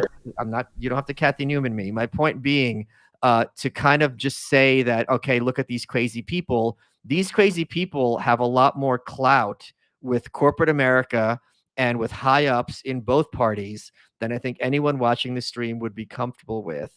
And until there is some kind of educated strategy and response, this is going to be something. New York didn't just happen this way overnight. San Francisco didn't just spontaneously and California didn't spontaneously become California. California used to be a reliably Republican state. Reagan was elected twice governor in major landslides, and you know, many other people came from there. Nixon as well. Earl Warren, who was vice presidential Schwarzenegger was a candidate. Republican. Actually. Schwarzenegger had a jungle primary, He wasn't which that says you're hardcore conservative or anything. right, but he was still a Republican, and now it's completely gone blue.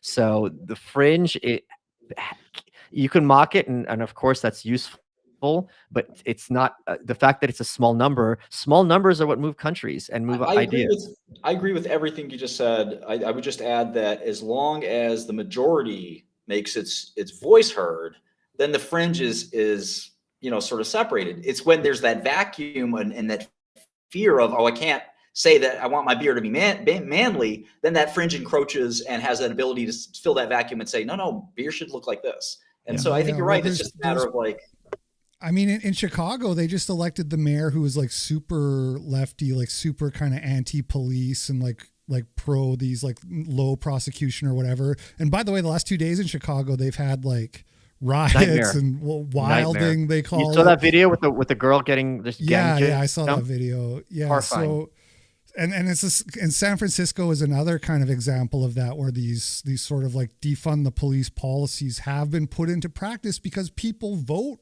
for they literally say, I'm going to do this, and they get voted in, and then they do it. So, no, I disagree. They're not. The police aren't getting defunded anywhere. What's happening is the prosecutors are refusing to enforce the law. It's more the prosecutors. Yes, right, the police right, the police can arrest them, but it's literally like a revolving door. You're out in the street by the end of the day. You know, you're busy enforcing the law on running memes, illegal memes. Yeah. You got to get those fraudsters where nobody lost money. You got to get all the situations that are politically, like the NRA. Oh, President Trump, he's got to go down for the Stormy Daniels payment. Forget the actual crime.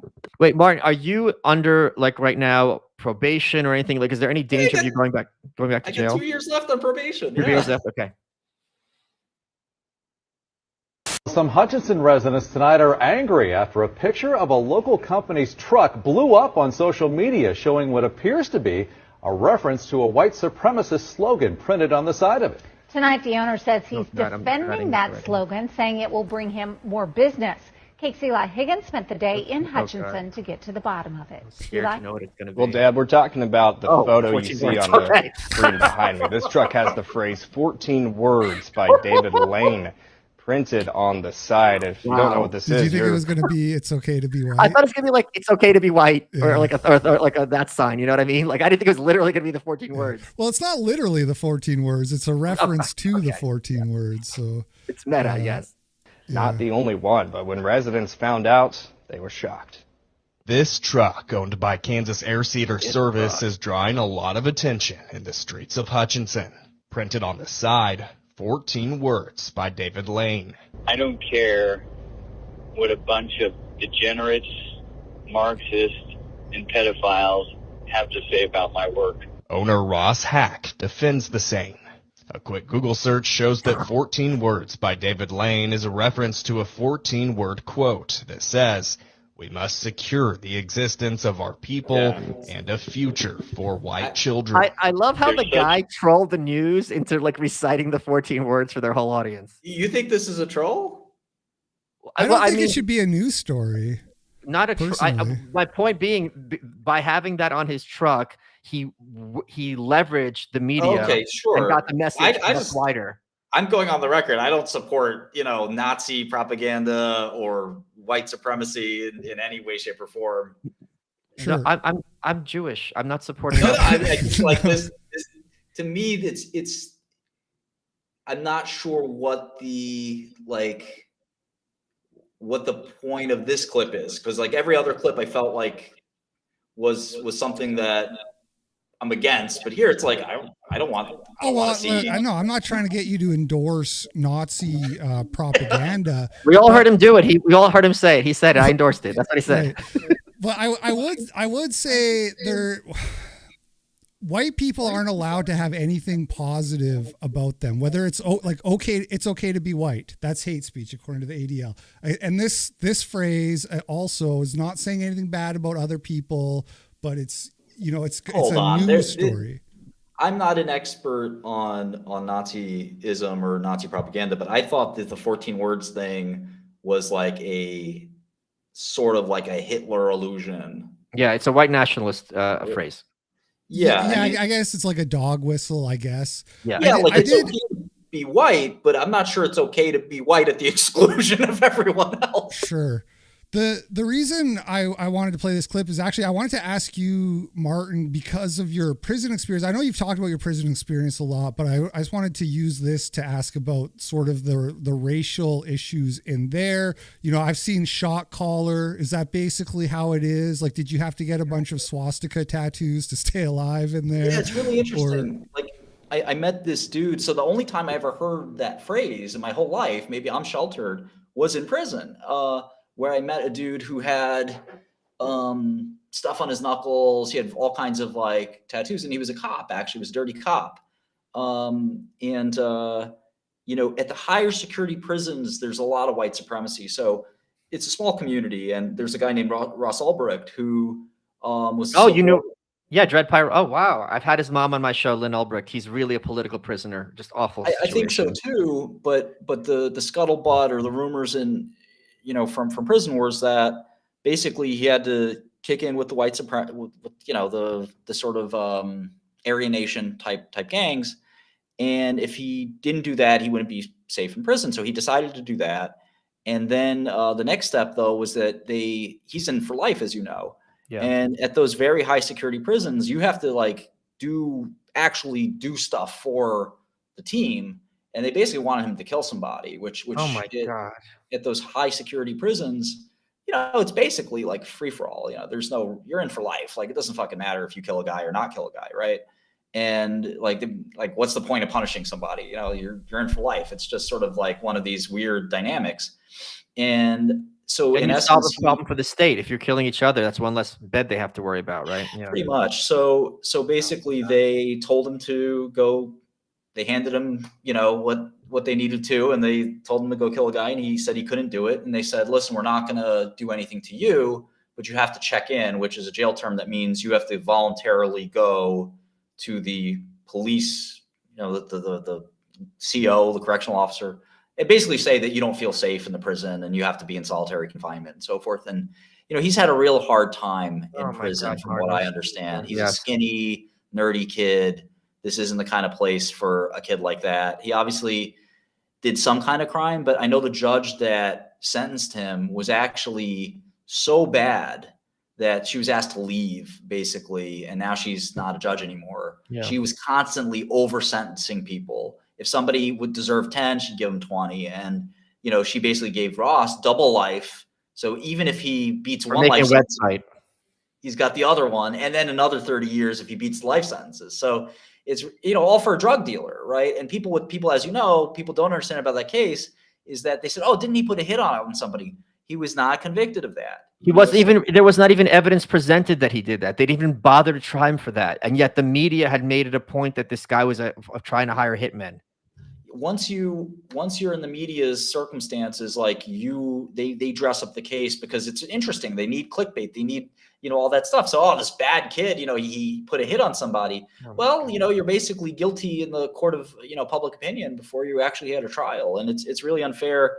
But the Aryan Nation stuff was really, there's 4 prison security levels. I was in the second one. In 3 and 4, there's more of that white supremacist, stuff.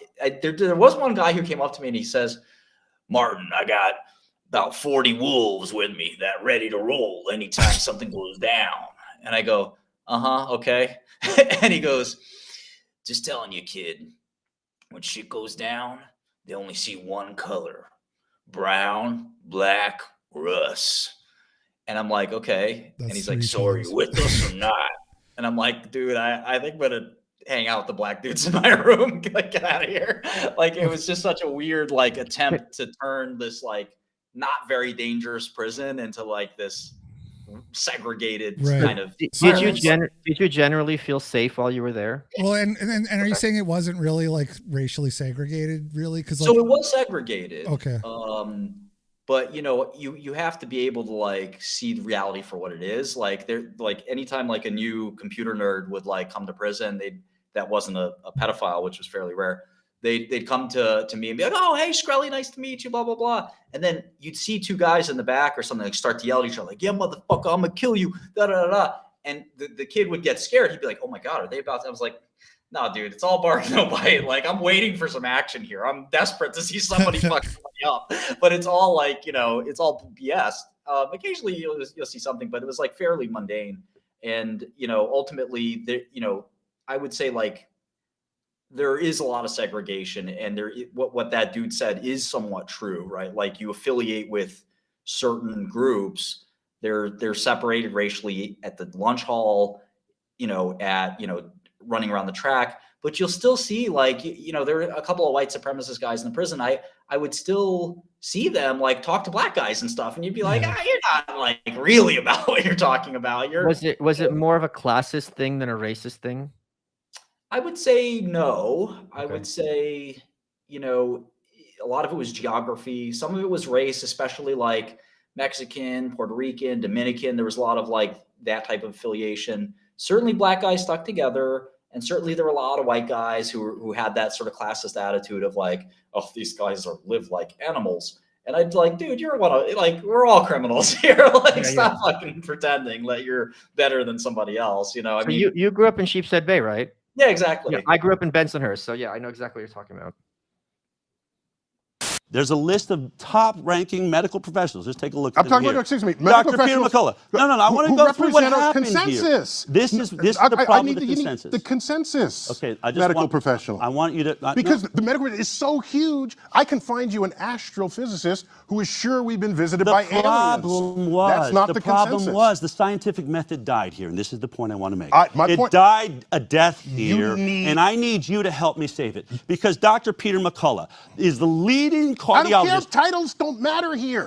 But what should matter? Don't matter. What matters should matter? Is the consensus. What should matter was that the consensus was not allowing to the table. Then you bring that person here and have this conversation with them. Okay. So you don't have to have the conversation with me. Right. Yeah, so that full clip actually goes on for several minutes where they keep kind of arguing the same thing. I trimmed it down, but so essentially like Neil deGrasse Tyson, he's like, it doesn't matter what some fringe dudes say. It's like it's fine that they got censored or whatever because they were going against the consensus, and it's just kind of a very. I mean, that's not how science works, right? Like the other guy was just like totally right what he was saying. Can I read a quote from someone who I know you like, and Martin, I don't know if you like her, Margaret Thatcher. I got her on my book cover right behind me. This was the intro to one of my chapters of one of my books. And she said, if you look at the great philosophies and ideas that have moved the world, if you look at the great religions, do you think you would have ever had these great guidelines had people gone out and said, brothers, I believe in consensus? Of course you wouldn't. You would have had nothing great, nothing of value. And she's exactly right. He's totally full of crap. And it's a very evil thing for him to say. Yeah, I'm not that as strong as that. I do agree that, if you look at relativity and other things like that, they were basically heresy until they were accepted. And that does happen in science a lot. At the same time, there is some value in consensus. It's not like it's worthless. So Neil, I don't like Neil particularly because I think he's like a pop scientist masquerader, and he's not really, he's got serious scientific chops, but he's also an astrophysicist. He's not, in epidemiology or medicine. So he kind of just shouldn't be there at all. I don't know. It's just one of these things that this COVID thing is like, it's a very, very complicated subject. And there's I a ton don't of know. social pressure, right? Like the kind of the impression I get from watching that clip is like Neil, and you see this with you saw this with a lot of people over the last few years, just like a sort of fear of going against the grain that was a warranted more fear. pronounced than A warranted fear. The cost was very high for him. Yes. The problem is, like, I can even read the chat in the corner of my eye. Like, there's people that want blood. And the problem is that you can't get blood out of every situation. This, like, with the Bud Light stuff, yeah, fuck them, right? But like here, like there's nuance here. There's a scientific establishment that does a lot of things right, and it does a lot of things wrong. It gives us fantastic advances sometimes, and sometimes it gives us this shit. And it get things wrong. And the same thing happened with physics. People resisted Einstein. He persevered. There's tons of theories in science that take time for the tide to turn. I'm not sure that science and the scientific method fucked up here necessarily. I think the blame lays maybe in politicians and some other people. But, I don't know that like there's this, gigantic failure of science, because you would then need to claim that the system is perfect, and the system's not perfect. And again, it's nuanced and difficult. I know we're here to entertain as well as to inform, but I have to stick to like, this is like something we could spend hours on. And I don't know that interchange is like that, It's not the science that failed. It was the media and the corporate press. Yeah, I think so too. Yeah. Media. So and they politics. very, very much silenced opposing views. And let's suppose I were a politician, right? Republican or Democrat, and I went on TV, especially early on, and I said, guys, let's hold on, take a deep breath. Like, this stuff's not adding up. I'd be impeached in 2 seconds. Like, there's not even a question. I think we all remember what it was like. And if you're not going from 0 to 100 instantly, you are literally going to kill everyone in the country. Was the mood in the time.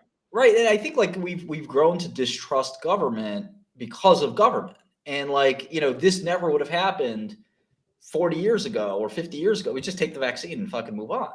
And, it's gotten to a place where people question everything. I mean, there's a point where people are questioning things they probably shouldn't question, and I think that's not a good thing, to be frank. And again, I don't want to have a serious, if you guys don't want to have a serious discussion that requires some brain cells, we don't have to have one. But I also think like there is a lot of thought that has to go into this stuff as to why is this happening. And, I do think there are things that we shouldn't question, like the moon landing or, certain things that are just like, they're beyond the pale of conspiracy theory. I agree with what you're saying. I don't think the vaccine necessarily, though. I think the vaccine was probably okay to question a little bit. Of course. Did they make you take it in prison, or how did that work? They didn't make us take it. But I do think that like, the way we approached this thing was very heavy-handed and kind of like, it didn't instill a lot of confidence. And the problem with politics and media is they didn't understand that we had gotten to this low point. It's like they're oblivious that like they think, Americans trust us. And like when I went in front of Congress and tried to lampoon the House, in front of guys like, God rest his soul, I don't remember his name, but people like Trey Gowdy and the fellow who passed away from Maryland, big black dude. No. These congressmen were like really like aghast. George Floyd. Sorry, I was distracted. I just noticed we have 2,000 people watching on Rumble. Elijah Cummings, Congressman Elijah Cummings. Like the fact that like these folks were like so amazingly surprised that someone would like dare, kind of like make fun of Congress or like try to thumb their nose at Congress. It just shows you how like aloof they are and unaware that like people hate you guys, they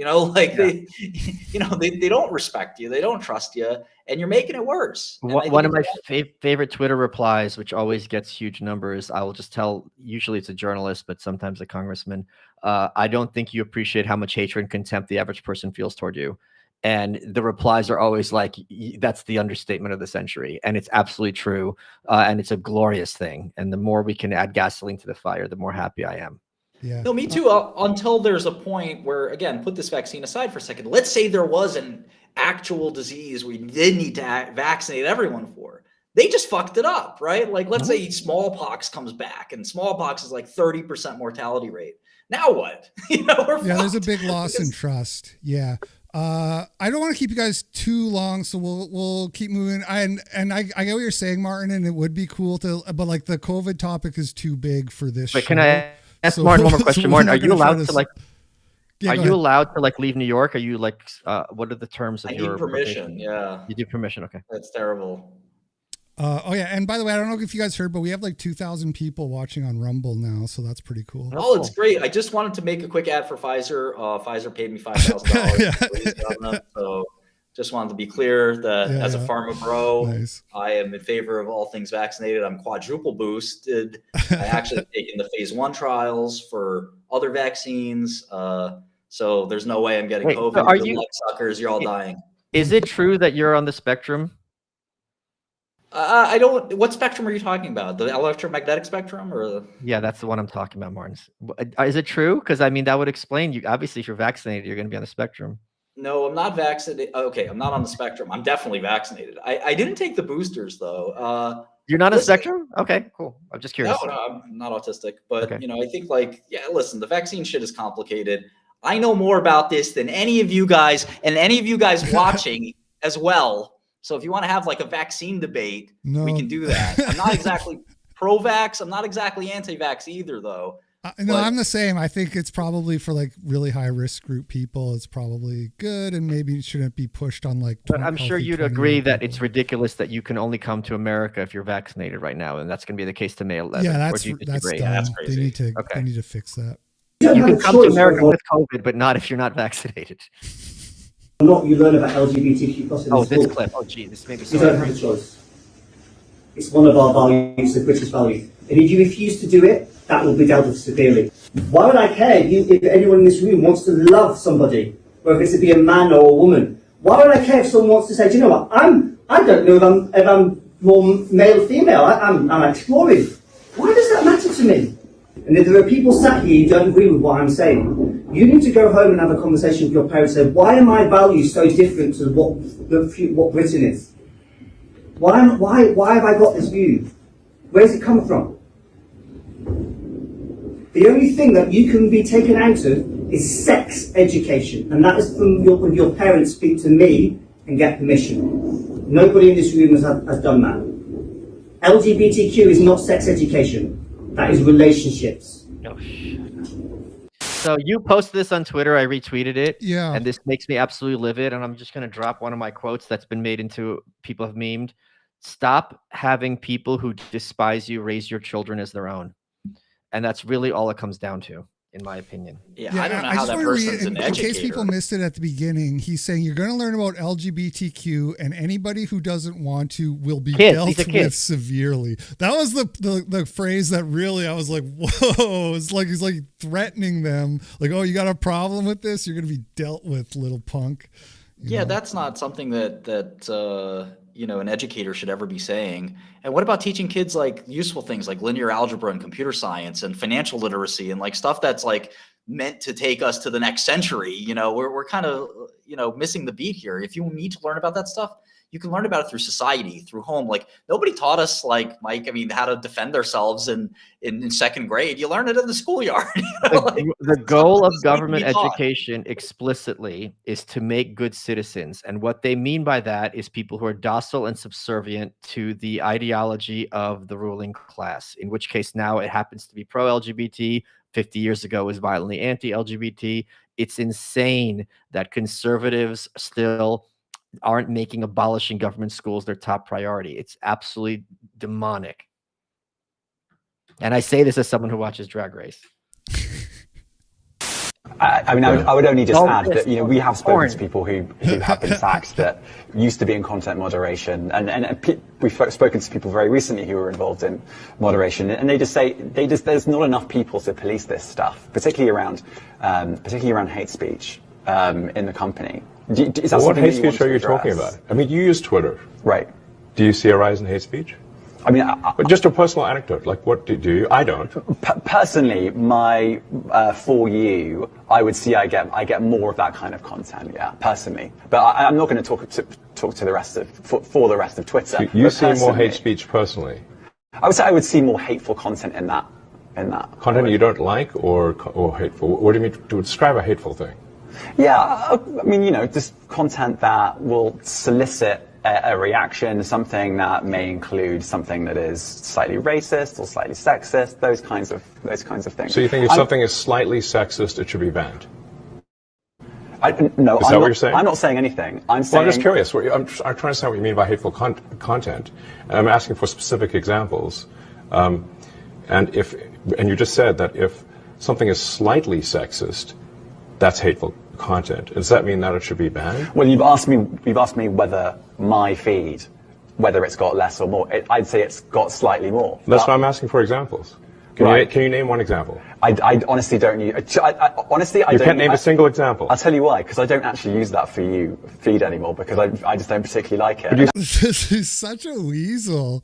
Hey, he's like, well, look, I've been using it. I see it. Okay, give me an example. Well, I don't use it anymore. So here's I can't the give thing. You an example. This is why I'm so hopeful for the future. The enemy class is not composed of impressive people. Oh, when you're taking a brilliant guy and putting him up against some dope, like, it's the only tool they have is to cut and paste these interviews and like maybe get a slight gotcha out of 2 hours. Yeah. They can take the 30 seconds where Elon's the weakest and they put that on BBC and make him look bad. So when you do it like this, it's impossible, to have the others, it'll happen the other way around. Yeah, I don't know if this guy necessarily represents the cream of the crop of the enemy class either, right? This guy's kind of just a peon. He's a foot soldier. He's not a foot thank soldier. God for Elon Musk. Sorry, hold on. Yeah. You don't send a foot soldier to interview Elon Musk. If you're at that, maybe it's not the best, but you're not sending the interns. You're sending someone who's really, especially with Elon being so antagonistic with the media, you're sending someone who you think can somewhat hold their own. They sent Kathy Newman against Jordan Peterson. I mean, she got completely BTFO'd. They do not have these heavy hitters because, to Martin's point, 10, 20 years ago, you're going to have the 3 seconds on the evening news that mom and dad watch around the kitchen table. Now there's no reason for not releasing the whole interview. And then when you see these people talk, like The View, you're like, holy crap, people are literally mentally deficient. Yeah, I just wanted to say, protect Elon at all. I see some people in the chat complaining about Elon, which always happens anytime you praise him. He's not perfect, but what he's done for Twitter has been huge win. He made the Canadian Broadcasting Corporation flee Twitter, which is more than any Republican has done to get them to flee a field of battle. Yeah. I'm still any Republican has done. So I've been banned from Twitter for 7 years. I did less jail time than my Twitter ban, right? For an actual felony.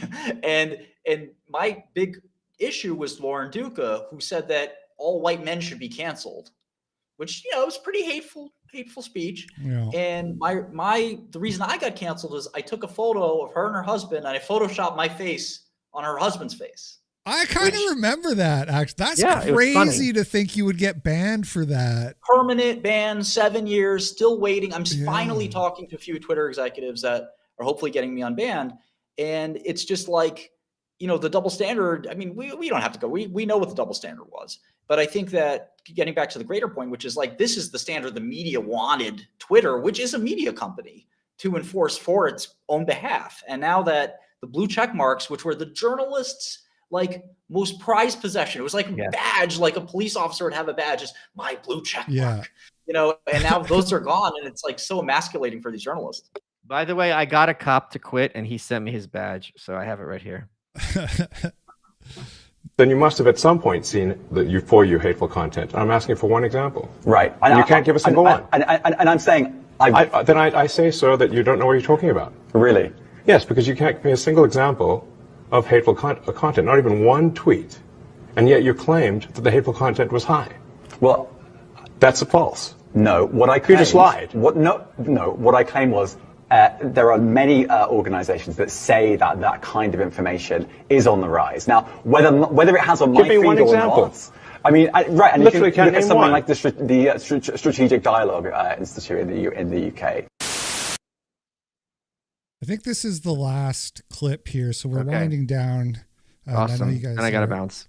Yeah, probably getting tired. But so yeah, the last clip, and then we got a few quick super chats to punch through, just a few. The way that it happens is, I know that in California, at least, with the phasing out of gas powered cars, and they'll probably do the same thing with gas stoves, is they just ban the sale of any new gas powered cars or any new gas stoves. And so the technology that you have in your home, the gas stove that you have in your home, if it breaks, not only are you not able to buy a new one, but it gets increasingly more difficult to just repair it.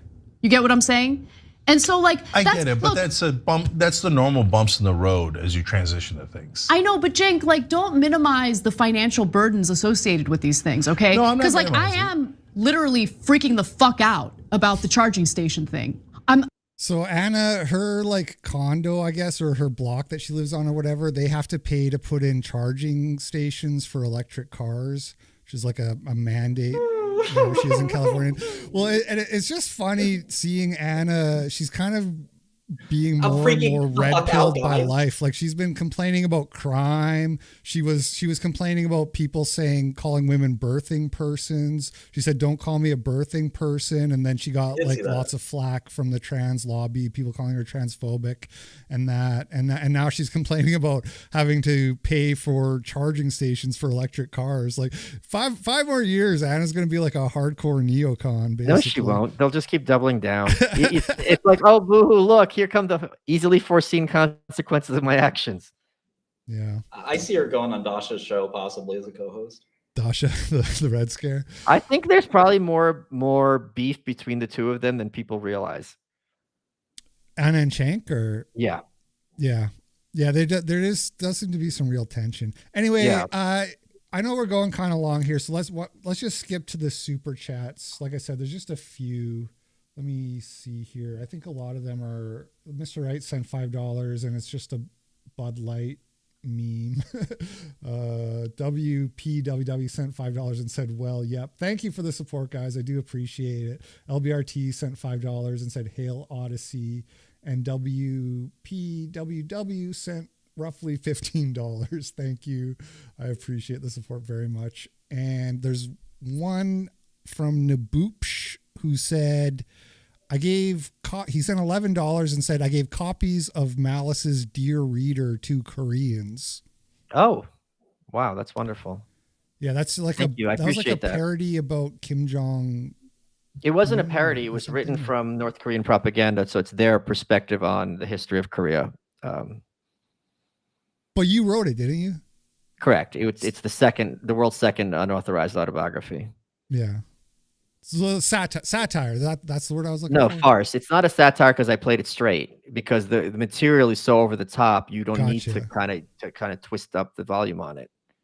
When when the North Korean propaganda will tell you that he's a hero because he went to the roller coaster to try it out, and it was drizzling, and oh my God, he's so brave, and everyone clapped. It's literally in their literature, so you can't satirize stuff like that. Or you can, but you shouldn't. Yeah. Yeah, no, I hear you. Cool. Well, that's basically the show, guys. I want to thank my guests so much for coming. Really appreciate your time. Means a lot to me, and I was really enjoyable. You guys like have a lot to say. Like we could have just had no clips and just talked for 2 hours easily, I can tell, but that's great. I love it. I'll give you a chance for like final words, final thoughts, plugs if you want, whatever you want to do. Malice, do you want to go first? It's just I just been wanting to talk to Shkreli for a minute, so this has been a lot of fun. I'll slide into your DMs and I'll have you on my show at some point. Is that cool? Yeah, I'd love to. You have to say yes right now. You could think about it. I don't want to put you on the spot. Okay. Yeah, no, thanks for having me, and anytime, man. This is a blast. Awesome. Really appreciate it. Thanks, and keep up the good work on Twitter. Keep up the good work on Twitter. I'm trying to get my main account unbanned. No, so I was talking to you. Well, my one plug is my prayer to everyone to ask Elon Musk to unban my main account, which is at Martin Shkreli. I had lots of users. All I did on that account was give government shit.